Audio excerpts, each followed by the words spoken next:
Retro ஆன்மீகம் நேயர்களுக்கு வணக்கம். நான் உங்கள் பிருந்தா சங்கர். இன்று நம்மோடு சிறப்பு விருந்தினராக இணைந்திருப்பது யாம் இருக்க பயமே ஜோதிடர் அருண்குமார் அவர்கள். வணக்கம் சார். வணக்கம்மா. மே 26 வாக்கிய பஞ்சாங்கத்தின்படி வரக்கூடிய குரு பயிற்சி அனைத்து மக்களுக்கும் எந்த மாதிரியான நற்பலன்கள் மற்றும் அதிர்ஷ்டங்களை கொட்டி கொடுக்க போகுது? நவகிரகங்கள்ல முக்கியமான பயிற்சியாக பார்க்கப்படக்கூடியது குரு பகவானுடைய பயிற்சின்னு சொல்லுவாங்க. கிரகங்கள்ல ஒரு ஜாதகத்துக்கு குருவினுடைய பலன் இருந்துச்சுன்னா திருவினுடைய அருள் கிடைச்ச மாதிரி நம்ம கேள்விப்பட்டிருப்போம். தெய்வங்கள் அத்தனை பேரும் ஒரு ஜாதகத்துக்கு முழு பலன்களை கொடுக்கக்கூடிய ஒரு நேரம் அப்படின்னு பார்த்தோம்னா சுய ஜாதகத்துல குரு பலன் இருக்கா. குரு பலன் அப்படின்றது ராசிக்கு 2, 5, 7, 9, 11வது இடத்துல குரு எப்பொழுதெல்லாம் வருகிறாரோ அப்பொழுதெல்லாம் குரு பலன் ஒரு ஜாதகத்துக்கு வரும்.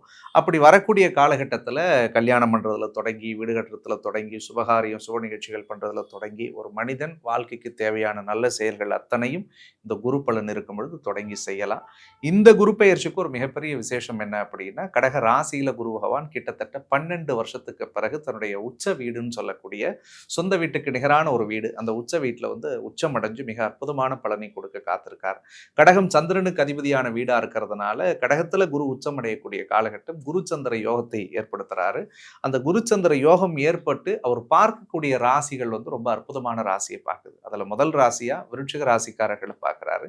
அதற்கு அடுத்த ராசியா மகர ராசிக்காரர்களை பார்க்கிறாரு. அதற்கு அடுத்ததா மீன ராசிக்காரர்களை பார்க்கிறாரு. இந்த மகரமும் மீனமும் 7.5 சனியில பட்டு பாடாப்பட்டு சிக்கி போராடி வெளியே வந்துட்டாங்க இப்பதான். பட் இந்த குரு பார்வை என்பது அவர்களுக்கு மிகப்பெரிய தெளிவை தரும். ஒவ்வொரு ராசி ரீதியாகவும் ராசிக்காரர்களுக்கு எந்த மாதிரியான நற்பலன்கள் மற்றும் அதிர்ஷ்டங்கள் இருக்கு பார்க்கலாம். ரிஷபராசிக்காரர்களுக்கு இந்த 2026 வரக்கூடிய குரு பயிற்சி எந்த மாதிரியான அதிர்ஷ்டங்கள்லாம் கொட்டி கொடுக்க போகுது? ரிஷபராசிக்காரர்களை பொறுத்த வரைக்கும் இதுவரைக்கும் ராசிக்கு 2ஆம் இடத்துல இருந்த குரு பகவான் 3வது இடத்துக்கு மறைவிட ஸ்தானத்துக்கு வரார். குரு 3ல மறையிறது உண்மையை சொல்லணும்னா நல்லது இல்லை அப்படின்னு தான் சொல்லணும். இருந்தாலும் குரு பகவான் 8க்கும் 11க்கு அதிபதியானது ரிஷபராசிக்கு. இப்போ 8ஆம் இடம் என்பது ஒரு ஜாதகனுக்கு ஆயுள குறிக்கக்கூடியது, மாங்கல்ய பலத்தை குறிக்கக்கூடியது, கொடுக்கல் வாங்கலை குறிக்கக்கூடியதுன்னு சொல்லுவாங்க. அதே மாதிரி 11ஆம் இடம் அப்படின்றது லாபத்தை குறிக்கக்கூடியது. அப்ப பண விஷயங்கள்ல பெரிய முன்னேற்றத்தை ரிஷபராசிக்காரர்கள் நிச்சயமாக பார்ப்பார்கள். ரொம்பவே சிறப்பா இருக்கு, நல்லா இருக்கும். இதுக்கு முன்னாடி நிறைய நான் கஷ்டப்படுறேன் சார், உழைச்சிக்கிட்டு இருக்கிறேன், எங்களுக்கு ஒன்றும் பெரிய அனுகூலம் கிடைக்கல, அல்லது நான் வேலை சேர்ந்ததுல இருந்தே சம்பளத்துல ஒரே சம்பளத்துக்கு தான் சார் இருக்கேன், சும்மா கௌரவத்துக்காக வேலைக்கு போயிட்டு இருக்கேன், அல்லது வேற ஏதாவது ஒரு ப்ரமோஷன் நான் எதிர்பார்த்துக்கிட்டு இருக்கேன், எனக்கு கிடைக்கல அப்படின்னு நினைக்கக்கூடியவர்களுக்கெல்லாம் சம்பள உயர்வோடு கூடிய ப்ரமோஷன் அற்புதமாக கிடைக்கக்கூடியதாக இருக்கும். 3வது இடத்துல குரு மறைகிறார் அப்படின்னு சொன்னாலும் குரு பார்க்கக்கூடிய இடங்கள் ரிஷபராசிக்காரர்களுக்கு அற்புதமான இடத்தை பார்க்கிறார். அதுல முதல் பார்வையாக 7ஆம் இடத்தை பார்க்கறதுனால புதிய காதல் மலரும். நிறைய காதல் திருமணங்கள் ரிஷபராசிக்கு இந்த குரு பயிற்சியில நடக்க போகுது. ஏற்கனவே நான் ரொம்ப நேசிக்கிறவங்க என்னை காயப்படுத்துறாங்க, அல்லது நான் யார் மேல உண்மையான அன்பு வச்சிருக்கணும் அவங்க தான் எங்களை வருத்தப்பட வச்சாங்க அப்படின்னு நினைச்சிட்டு இருக்கக்கூடியவர்களுக்கெல்லாம் அன்பும் அந்யோன்யமும் ஒரு இணைப்பும் ஏற்படக்கூடிய காலமாக இருக்கும். அதே மாதிரி திருமண வயதில் இருக்கக்கூடியவர்களுக்கு கல்யாண பாக்கியங்கள் இந்த குரு பயிற்சியில கூடி வரக்கூடியதாக இருக்கும். புருஷ முண்டாட்டிக்குள்ள எப்ப பார்த்தாலும் சண்டை சச்சரவு பிரச்சனை, நான் ஒன்று சொன்னா அவங்களுக்கு ஒத்துக்கல, அவங்க ஒன்று சொன்னா எனக்கு ஆகல அப்படின்னு நினைச்சிட்டு இருந்தவங்கலாம் ஒரு மியூச்சுவல் பாண்டிங்கோட ஒரு சந்தோஷமா வாழக்கூடிய சூழலை கடவுள் கொடுக்க போறாரு. 9ஆம் இடத்தை குரு பார்க்கிறார். 9 குரு பார்க்கும் பொழுது தந்தை அல்லது தந்தை வழி சார்ந்த உறவுகளால் இருந்து வந்த சிக்கல்கள் சரியாகும். அப்பாவுக்கு உடம்புல ஏதாவது பிரச்சனையா இருந்தாலும் சரியாகும். பல பேர் வெளிநாடு வெளியூர் வெளி மாநிலத்துல இருந்திருப்பாங்க, சொந்த ஊருக்கு வரலாமா, சொந்த நாட்டுக்கு ஏதாவது பிஸ்னஸ் பண்ணலாமா அப்படின்னு நினைக்கக்கூடியவருடைய கனவுகள் பலிதமாக மாறும். சொந்த ஊர்ல நீங்க இடம் வாங்கலாம், வீடு கட்டலாம், வேற ஏதாவது ஒரு தொழில் தொடங்கி அதுல ஒரு வெற்றி நடை போடக்கூடிய வாய்ப்பை கடவுள் கொடுப்பாருங்க. அதே மாதிரி ரிஷபராசிக்கு முன்னாடி சொன்ன மாதிரி 11ஆம் இடம் லாபம். ஏற்கனவே தொழில் தொடங்கி அந்த தொழில மந்தத்தன்மை இருந்துச்சுன்னா அது எல்லாம் கொஞ்சம் பீக்ல போறதுக்குரிய வாய்ப்பு இருக்கு.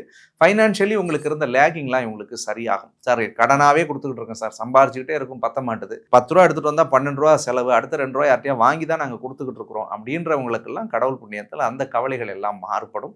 மூத்த சகோதர வழி உறவுகளால இவங்களுக்கு கொஞ்சம் ஆதாயம் கிடைக்கும். மூத்தவங்க வீட்டில் இருந்தாங்கன்னா அவங்களோட பிளெஸிங்ஸ் கிடைக்கும். அது பண விஷயத்துலையா இருந்தாலும் சரி, பாசத்துலையா இருந்தாலும் சரி, அந்த மாதிரியான அனுகூலங்கள்லாம் கிடைக்கும். ஸோ ஒட்டு மொத்தத்தில் இந்த குரு மறைஞ்சாலும் குரு பார்க்கக்கூடிய இடங்கள் ரிஷபராசிக்கு ரொம்பவே நல்ல இடத்தெல்லாம். அதே மாதிரி ரிஷபராசி குழந்தைகளுக்கு கல்வி அப்படின்றது எப்படி இருக்கும்? எஜுகேஷன் வைஸ் கொஞ்சம் மந்தமாக இருப்பாங்க இந்த காலகட்டங்களில். கொஞ்சம் நீங்கள் வீரியத்தோடு படிக்கிறதுக்கு முயற்சி பண்ணணும். ஏன்னா குரு ஒரு கல்விக்காரகனே அவர் தான். அவர் 3வது இடத்துல மறையிறதுனால கொஞ்சம் படிப்பு சார்ந்த விஷயங்கள்ல இந்த காம்படிட்டிவ் எக்ஸாம்ஸ் எழுதுறவங்கலாம் கொஞ்சம் கான்ஷியஸாக நீங்கள் படித்து கொஞ்சம் கவனத்தோடு இருந்தால் இன்னும் ஒரு நல்ல மார்க்கை உங்களால் வாங்க முடியும். சார், திருமணம் ஆகாதவர்களுக்கு திருமணம் ஆகும்னு சொல்றீங்க. முக்கியமா காதல் திருமணம் தான் ஆகுன்றீங்க. கல்யாணமாகி குழந்தை பாக்கியம் இல்லாதவர்களுக்கு குழந்தை பாக்கியம் கிடைக்குமா? புத்தர காரகனே குரு பகவான் இந்த வருடத்துல உச்சமடைஞ்சு வர்றதுனால நிச்சயமாக ரிஷபராசியில நீங்க பிறந்து கடந்த காலகட்டங்கள்ல குழந்தை பாக்கியத்துக்காக காத்திருக்கக்கூடியவர்களா இருந்தீங்கன்னா 100% குழந்தைக்குரிய முயற்சி பண்ணுங்க. சத்தியமாக முருகப்பெருமானே குழந்தையாக உங்களுக்கு பிறப்பார். ஏன்னா ரொம்ப ஒரு அற்புதமான பீரியட். லாஸ்ட் ஒரு 1.5 வருஷமா அந்த இடத்துல கேது இருந்துச்சு. அந்த கேது இருக்குங்கால் அவங்களுக்கு எது வந்திருந்தாலும் தடையா இருந்திருக்கும். இது குழந்தை பிறக்கணுன்றது மட்டும் இல்லை, பிள்ளைகளை நினைச்சு நிறைய கவலைகளும் அவங்க மனசுல இருந்திருக்கும். பிள்ளைகளை கல்யாண வயசுல வச்சிருந்தா கூட அதுக்குரிய முயற்சிகளை அவர்கள் எடுத்தாலும் கூட அது தேவையற்ற சில தடைகளையும் ஒரு தேவையில்லாத மனசஞ்சலத்தை கொடுத்துருக்கும். பட் அந்த சிக்கல்கள்ல இருந்து நிச்சயமாக அவர்கள் மீண்டு வருவார்கள். அதை இந்த குரு பயிற்சி அவர்களுக்கு நிச்சயம் நிவர்த்தி செய்து கொடுக்கும். ரிஷபராசிக்காரர்களுக்கு இருக்கக்கூடிய கடன் தொல்லை நீங்குமா? கடன் சார்ந்த பிரச்சனைகள்ல இருந்து ரிஷபராசிக்காரர்கள் படிப்படியாக நவம்பர் மாதத்திற்கு பிறகு வெளியில வருவாங்க. ஏன்னா இன்னைக்கு ரிஷபராசிக்காரர்களுக்கு என்னதான் இருந்தாலும் நிம்மதி இருக்காது. நாளில் கேது இருந்துச்சுன்னா சர்ப்பமனை தோஷம்னு நான் சொல்லுவேன். ஒரு சர்ப்பம் வீட்டுக்குள்ள புகுந்தா எப்படி இருக்கும், அல்லது நம்ம இருக்கிற இடத்த சுத்தி ஒரு சர்ப்பம் சுத்திக்கிட்டே இருந்துச்சுன்னா நம்ம மனசு எப்படி ஒரு சஞ்சலமா இருக்கும். அந்த மாதிரி தான் ரிஷபராசிக்காரர்கள் ஒரு நிம்மதியற்ற தன்மையிலே ஓடிக்கிட்டே இருப்பாங்க. அது அந்த ராகுகேது பயிற்சி மாறுச்சுன்னா எல்லாமே மாறும். இப்போ பொருளாதார அழுத்தங்கள் மாறுபடும். இந்த குரு உச்ச பார்வை பார்க்கும் பட்சத்தில் ஃபைனான்ஷியல் டெவலப்மெண்ட் இருந்துச்சுன்னா கண்டிப்பாக படிப்படியாக கடனை அடைச்சிருவாங்க. கவலைப்பட தேவையில்லை. கண்டிப்பா இந்த காலகட்டங்களில் ரிஷபராசிக்காரர்கள் எந்தெந்த விஷயங்கள்லாம் ரொம்ப கவனமா இருக்கும்? ரிஷபராசிக்காரர்களுக்கு நிறைய அலைச்சல்களும் பயணங்களும் இந்த பீரியட்ல ஏற்படும். 4வது இடத்துல கேது இருக்கிறதுனால வாகன போக்குவரத்துல ரொம்பவே ஜாகிரதையா இருங்க. வெளியில வண்டி எடுத்துட்டு போனீங்கன்னா 1க்கு 4 தடவை செக் பண்ணுங்க. ரேடியேட்டர் பாருங்க, டயரை பாருங்க, பஞ்சர் ஆயிருக்கான்னு பாருங்க. ஏன்னா நல்லா போற வண்டியில காத்து இருக்காதுங்க. திடீர்னு போற வண்டியில ஸ்கிராட்ச் இருக்கும். நம்ம விட்டுட்டு போவோம், பார்க்கிங்ல யாரோ ஒருத்தவங்க இடிச்சுட்டு ஒரு டென்ட் ஆக்கிட்டு போவாங்க. அந்த விஷயங்கள்ல கவனமா இருக்கணும். 10ல ராகு இருக்கிறதுனால நவம்பர் மாசத்துக்குள்ள கண்டிப்பா ஒரு இடமாற்றம் ஏற்படும், ஊர் மாற்றம் ஏற்படும், எல்லை மாற்றம் ஏற்படுவதற்குரிய வாய்ப்புகள் இருக்கு. வேலையில கண்டிப்பா சின்ன சின்ன அழுத்தங்கள் வரக்கூடிய சாத்தியங்கள் இருக்கிறதுனால வேலை சார்ந்த விஷயங்கள்ல கொஞ்சம் வேலை செய்யறவங்களோட கொஞ்சம் விட்டு கொடுத்து போகணும். இந்த விஷயத்துல மட்டும் கொஞ்சம் கவனமா இருந்தா போதும். ரிஷபராசிக்காரர்கள் எந்த தெய்வத்தை வழிபட்டால் இன்னும் இவர்களுக்கு சிறப்பா இருக்கும் குரு பயிற்சி?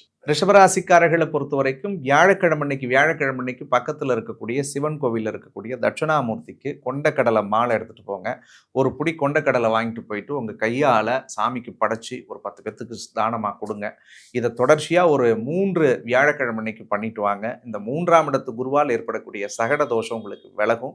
குருவோட பூரணமான அருள் 100% கிடைக்கும். சார், குரு பயிற்சியில குரு பலன் இருக்கக்கூடிய ராசிகள் அப்படின்னா எந்தெந்த ராசிகள்? ஸோ இதுல ரொம்ப முக்கியமான இடத்துல இருக்கக்கூடியது மிதுன ராசிக்காரர்களுக்கு. ராசிக்கு 2வது இடத்துல குரு வர்றதுனால இந்த குரு பயிற்சியில முக்கியமான பலன்கள் பார்க்கக்கூடிய ராசிக்காரர்கள்ல மிதுன ராசிக்காரர்களும் முதன்மையா இருக்கீங்க. ஸோ நீங்கள் தொடக்கூடிய அத்தனை காரியங்களும் தொட்டதெல்லாம் தொடங்குற மாதிரி ஒரு நல்ல அனுகூலத்தை ஏற்படுத்தக்கூடியதாக இருக்கு. அதற்கு அடுத்தது ஏற்கனவே 7.5 சனி ஒரு 2.5 வருஷம் அடிபட்டு வாழ்க்கையில் ஒரு தெளிவு கிடைச்சிடாதான்னு இயங்கக்கூடிய மீனராசிக்காரர்களுக்கு 5வது இடத்துல குரு பகவான் உச்சமடைஞ்சு வர்றது அவர்களுடைய வாழ்க்கைக்கு ஒரு மிகப்பெரிய தெளிவையும் ஒரு நல்ல வழிகாட்டுதலையும் இந்த குரு பகவான் காட்ட போறார் அப்படின்றதுல எந்த விதமான மாற்று கருத்தும் கிடையாது. அதற்கு அடுத்தது ரொம்ப முக்கியமா இந்த 8 வருஷ வாழ்க்கையில 7.5 சனி ஆரம்பிச்சு போடா படுத்தி எடுத்ததுன்னு புலம்பணும் மகர ராசிக்காரர்களுக்கு 6ஆம் இடத்துல மறைஞ்சிருந்த குரு 7க்கு வரார். அப்ப 7.5 சனியில் பட்ட அத்தனை வழிகளுக்கும் மகர ராசிக்காரர்களுக்கு கடவுள் ஒரு மிகப்பெரிய வெளிச்சத்தையும் விடியலையும் தரக்கூடிய அடிப்படையில் இந்த குருவினுடைய பரிபூர்ண பயிற்சி வருதுன்னு சொல்லலாம். விருச்சிக ராசிக்காரர்களுக்கு எப்போதுமே ஒரு விடியல் இல்லையா அப்படின்னு இயங்கிட்டு இருந்த அவங்களுக்கு 9வது இடத்துல குரு பகவான் வர்றது ஒரு மிகச்சிறந்த பலன் தரக்கூடிய அடிப்படையில் இருக்குன்னு சொல்லணும். ஏன்னா ஓடிப்போன ராஜாவுக்கு 9ல குரு வந்தா போற இடமெல்லாம் சொந்த இடம், பட்ட கஷ்டங்கள் எல்லாம் மாறி வாழ்க்கையில ஒரு நல்ல உயர்ந்த இடத்துக்கு போகக்கூடிய ஒரு அனுகூல பிராப்தத்தை கொடுக்கும். அந்த லாஸ்ட் பட் நாட் லீஸ்ட்ன்ற மாதிரி கன்னிராசிக்கு 10ல குரு இருந்து வேலை பண விஷயங்கள்ல இருந்த தடைகள்ல இருந்து அவங்கள மீட்டு கொண்டு வந்து ஒரு புதிய பட்டம், புதிய பதவி, பொறுப்பு, புகழ், கை நிறைய பணம் வச்சு செலவு பண்ற மாதிரி ஒரு நல்ல உத்தியோகம், இது எல்லாத்தையும் கொடுக்கக்கூடிய அடிப்படையில 11ஆம் இடத்துல குரு பகவான் உச்சமடைஞ்சு வரார். இந்த மேற்கூறிய ராசிக்காரர்களுக்கு குருவினுடைய பரிபூரண நேரடி பலன்கள் 100% கிடைக்குது.